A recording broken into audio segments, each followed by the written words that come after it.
લાગે હેમુ ગઢવીના કંઠે સોહામણા હારે અમે છીએ વાયા વીરમ ગામના વટને વચન કાજે ઓઢે કફન ગેવા નરબંકાઓની આ ભો શું આ દેશના માણસોના વટ હશે શું એના વચનની કિંમત હશે મેઘાણીભાઈ લખે છે દસ્તાવેજ નામની વાર્તા અને એમાં રાજપૂતના દીકરાનું વચન કેવું હોય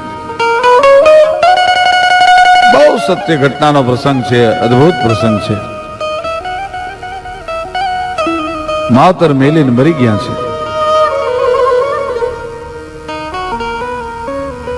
દીકરો ધીરે ધીરે ધીરે ધીરે ધીરે ધીરે ધીરે મોટો થવા માંડ્યો નહીં કુટુંબી નાતરો પિતા ભોમ પખે ઊંચો આબ જકે અને મારે ધર નીચી પાવર ના ધણી આ તો નહીં કુટુંબી નાતરો અને પિતાય ભોમ પખે ઊંચો આબ અને ધરતી સિવાય દુનિયામાં બીજું કોઈ હગું વાળું નથી માવતર એની વાહે એક બાપ દાદાની પરંપરાનું ખોરડું છોડતા ગયા છે અને દીકરાનું નાનપણથી હક પણ કર્યું હતું હક પણ વાળી કન્યાને છોડતા ગયા છે બીજું કોઈ નાનું મોટું ઉદર રહેતા બાપ ગયો જન્મતા મુઈ માં ઘણ વીતી અને ઘણ વીતશે હજી ઘણાય પડશે ઘા નોધારો જુવાન મોટો થવા માંડ્યો 18 વર્ષનો જયારે જુવાન થયો ત્યારે સામે વાળે જે જગ્યાએ દીકરાનું સગપણ કર્યું છે આ કઈ કમાતો નથી આની પાસે કોઈ સંપત્તિ નથી કોઈ પોતાની પાસે થોડો ઘણો ગિરાસ હતો ગિરાસ તો ગીરો મુકાઈ ચુક્યો છે રાજપૂતો એકવાર સગપણ કરે પછી ફોક ન કરે પણ આવા દીકરાને દીકરી મારી નાનપણના બોલે બંધાણા છે હક પણ કરેલો છે પણ કેમ મારે દીકરી દેવી પણ એની જુવાનીનું પારખું એકવાર સામેવાળાને એના જે સસરાને થયું એના મામાને એમ થયું કે એકવાર આનું પારખું કરી જાઉં કેટલાકમાં જુવાન છે જવાહર હોય છે એની પરખ કરવી નથી પડતી કહે છે પુત્રના પગ પારણે પર ખાઈ જાય છે સામે વાળાએ દીકરીના બાપે જુવાનને કહેવરાયું કે જુવાન ભાણેજ આવતા વૈશાખ મહિનાની વૈશાખ સુદ બીજના દિવસે તું 1000 રૂપિયા જો રોકડા લઈને આવીશ તો મારી દીકરી તને પરણાવીશ ને તો મારી દીકરી હું બીજે પરણાવી દઈશ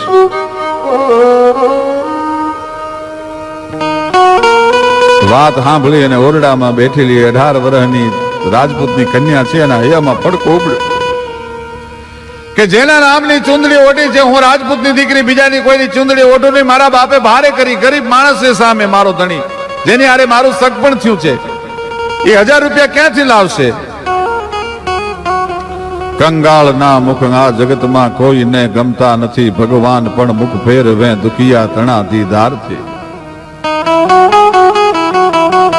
એ પોતાનો ગરાસ જેને આંગણે અડાણે મૂકેલો છે ગીરવે મૂકેલો છે એની પાસે જઈ વાણિયાની પાસે જઈ અને રાજપૂતનો જુવાન બોલ્યો કાકા મારો બધો ગરાહ તો તમારી પાસે મંડાવ છે મેં મૂકી દીધો છે બધો ગરાહ પણ એકવાર જીવતરમાં મારી લાજ રાખવી બહુ જરૂરી છે કે તમારી પાસે દરબાર કઈ મૂકવા જેવું હોય તો આપો અડાણે મૂકવા જેવું ગીરો મૂકવા જેવું હોય બોલો શું જરૂર છે કાકા 1000 રૂપિયા જોઈએ છે 1000 રૂપિયાની મારે જરૂર છે ને તર મારી પરણેતર બીજાને જાય જેના નામની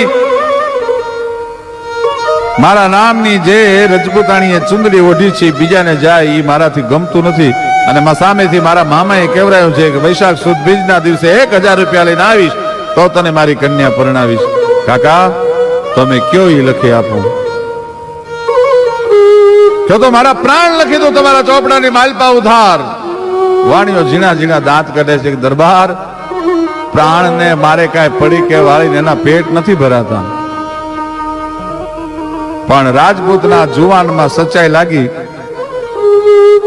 કે કંઈક તમારે મારી પાસે ગીરો મૂકવું જોઈએ પણ જેની ખોરડાની ખાનદાની હતી નસે નસમાં રાજપૂતાનું લોહી દોડતું હતું ભાઈ એને વાણિયા પાસેથી એક કાગળ લીધો અને કાગળ લઈ અને દસ્તાવેજ તૈયાર કર્યો દસ્તાવેજ તૈયાર કરીને એમાં લખ્યું કે હું રાજપૂત છું બોલું ફરીશ નહીં વાણિયાના દસ્તાવેજમાં રાજપૂતે લખી દીધું કે તમે મને 1000 રૂપિયા આપો છો મારા લગ્ન કરવા માટે, લગ્ન કરીને હું રાજપૂતાણીને લઈને આવું, પણ જ્યાં સુધી કાકા હું તમારું લેણું 1000 રૂપિયા ન ભરું ત્યાં સુધી રાજપૂતાણી મારે મન માં અને બેન છે, અને દસ્તાવેજમાં પોતે પોતાના સહી કરી દીધી. ભાઈ પાણી અને પરોના પલા મીંડા છૂટા, સાબાસ રાજપૂત, સાબાસ રાજપૂત થવા માંડ્યું. ભાઈ પોતાના મામાના ગામ આવી અને 1000 રૂપિયા ભર્યા ડાયરાની વચ્ચે, ભર્યા ડાયરાને કોથળી રૂપિયાની મૂકીને કીધું કે લ્યો મામા, આ તમે કહેતા હતા ને કે 1000 રૂપિયા નહીં લાય વૈશાખ સુધી બીજ સુધીમાં,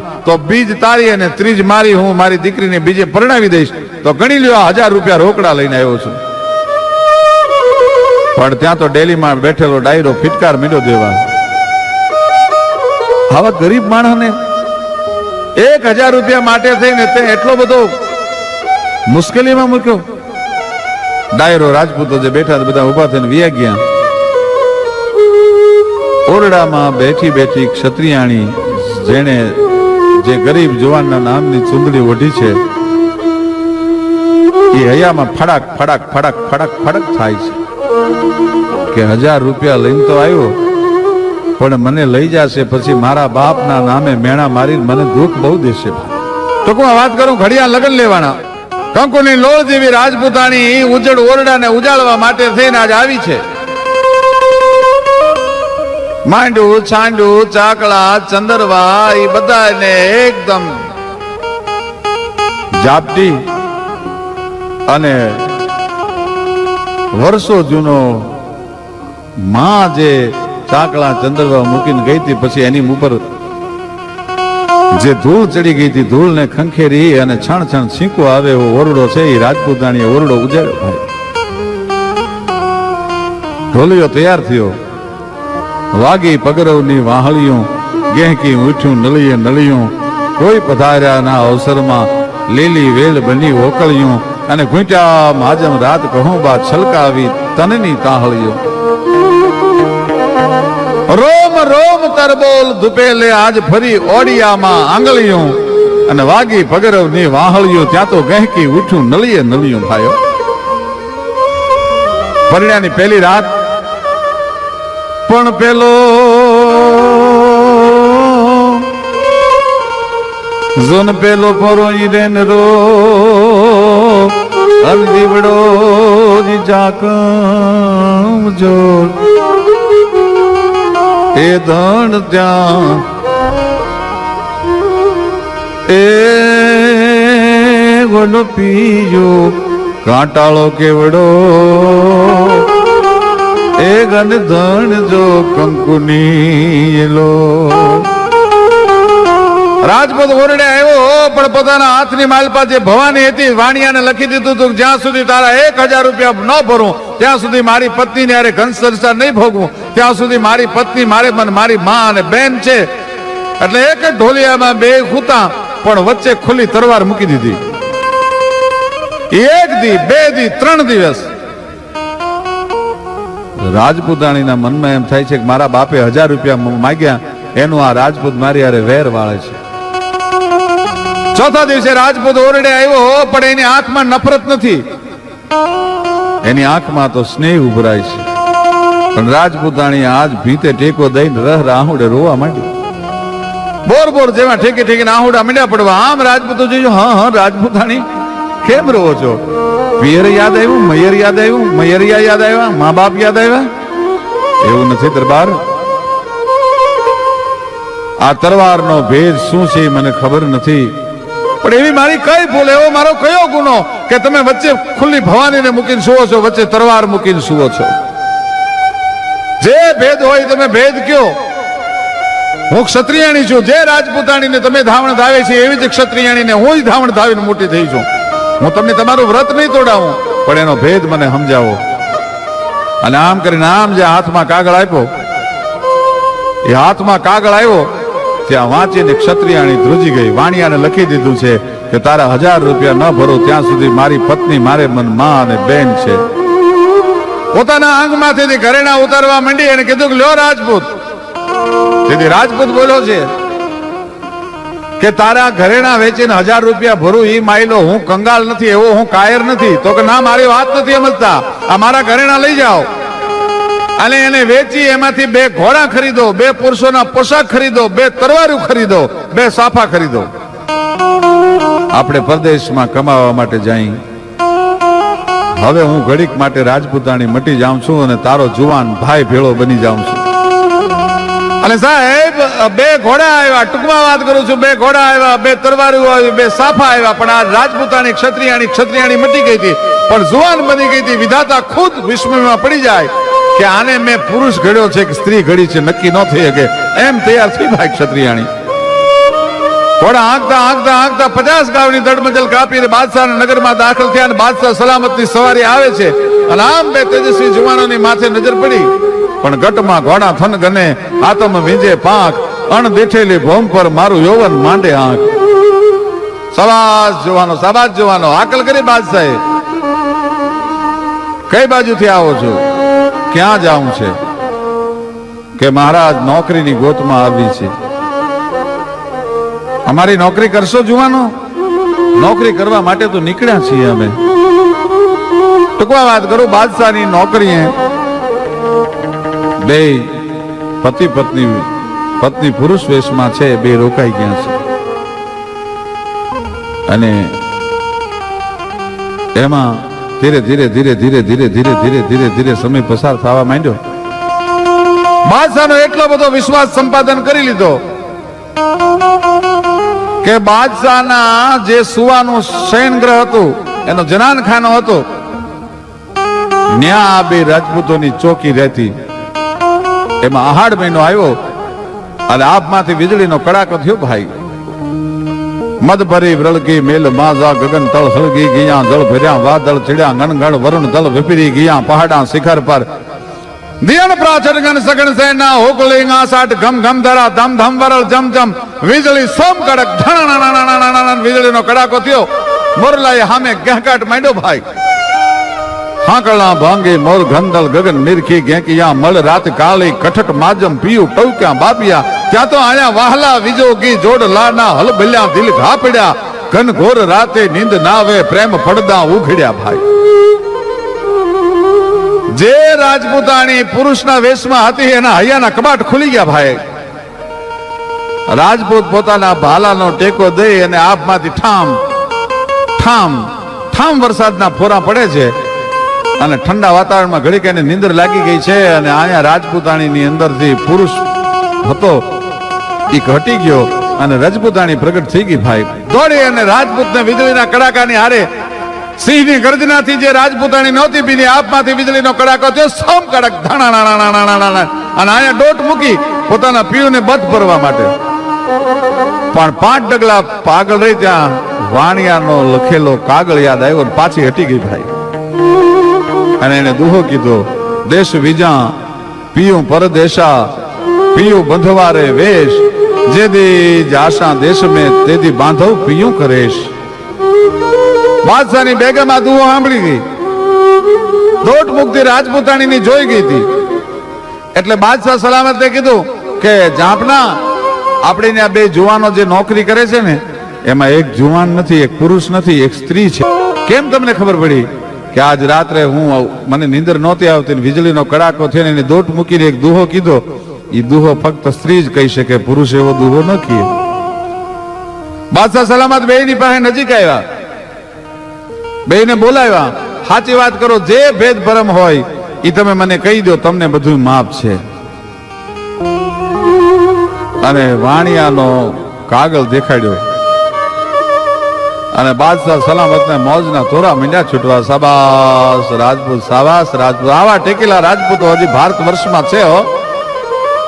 પરાના પલા મીંડ્યા ભારતીય સંસ્કૃતિ બાદશાહને છૂટવા. અને 1000 રૂપિયા નહીં, 10,000 રૂપિયા આપું, વાણિયાને ભરી દો, તમારો ઘરા છૂટો કરાવો, જાઓ. અને હવે તમે 2 મારા માટે, મારી નોકરી કરવા વાળા જુવાનો નથી, પણ તમે 2 મારા માટે મારા બેટા અને બેટી સમાન છો. તેથી આ રાદેશનો રાજપૂત બહુ સરસ બોલ્યો છે કે જાપના, એમ તમારી ઉપકારથી આપેલા રૂપિયા લઈ અને હું તમારી કરુણાથી મારા વાણિયાને રૂપિયા ભરી અને ઘર સંસાર ભોગવું એવો હું કાંઈ રાજપૂત નથી. ટૂંકમાં હું વાત કરું કે બાદશાહ સલામત શિકારે જવા માટે નીકળ્યા છે અને બે રાજપૂત ભેળા છે, રાજપૂત ને રાજપૂતાણી બે ભેળા છે અને એમાં હાવજનો શિકાર કરવા માટે બાદશાહ સલામત નીકળ્યા છે અને એમાં હાવજે નિશાન ચૂકવાડી દીધું અને બાદશાહની ઉપર ઘે ઘે ઘે ઘે કરતો જેમ હાવજ આવ્યો, પણ આયા રાજપૂતાણીના હાથમાં જે ભાલો હતો એ ભાલો છૂટ્યો, હાવજને હોહરો વીંધી નાખ્યો મોઢામાંથી બહાર. હાવજ પીડ્યો, બાદશાહને પોરના પલ્લા છૂટ્યા. પોતાનો જીવ બચાવવા માટે થઈને 5000 રૂપિયાનું ઇનામ આપ્યું. એ ઇનામ લઈ અને રાજપૂત પોતે ઘરે આવ્યો.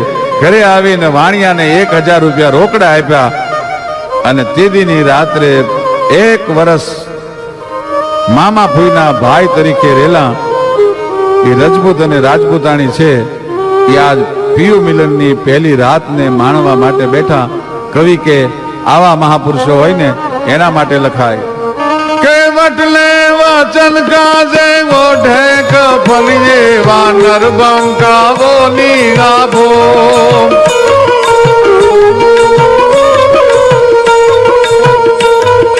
વટલે વચન કાજે ઓઢે કફલીએ વાનર બંકાવો નીરાભો. એક વટ માટે પોતાના વાણિયાને આપેલા વચન માટે 1 વર્ષ સુધી પોતાની પત્નીને મા બેન સમજે અને એક પથારીમાં સુવા છતાં જેને સ્પર્શ ન કરે. જાવટલે વચન કાજે ગોઢે કફલીએ વાનર બંકાવો નીરાભો.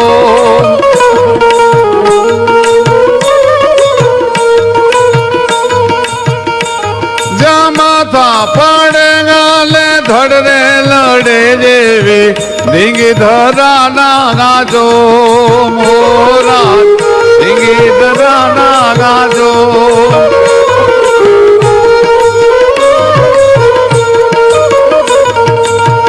એ લીધા ઇતિહાસે જેના વારણા હરે અમે છીએ વાયા વીરંગામના. જટાડવે ગલજ્જલમ પ્રવાહ ભાવિતમ સ્થલે ગલે વિલંબ લંબિતમ જંગતુંગ માલિકામ. ડમડ્ડમડ્ડમડ્ડમલ્નિનાદ વડ્ડમર્વયમ ચકાર ચંડ તાંડવમ તનોતુ નઃ શિવઃ શિવમ.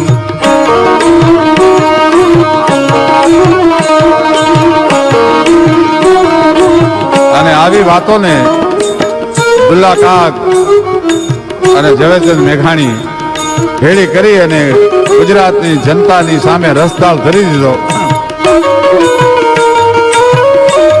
જામનગર નરસૈયાના પાવન પ્રભાતિયા ઘંટીના શોરે ગવાય હો રાજ ઘંટીના શોરે ગવાય. આપણી ગુજરાતની લોક સંસ્કૃતિ કેવી છે કે નરસિંહ મહેતાથી માંડી અને કવિ દાદ સુધી આવો ત્યાં સુધીના આપણા કવિઓએ ગુર્જરી માતની લોક સંસ્કૃતિની બિરદાવી છે. જામનગર નરસૈયાના પાવન પ્રભાતિયા ઘંટીના શોરે ગવાય.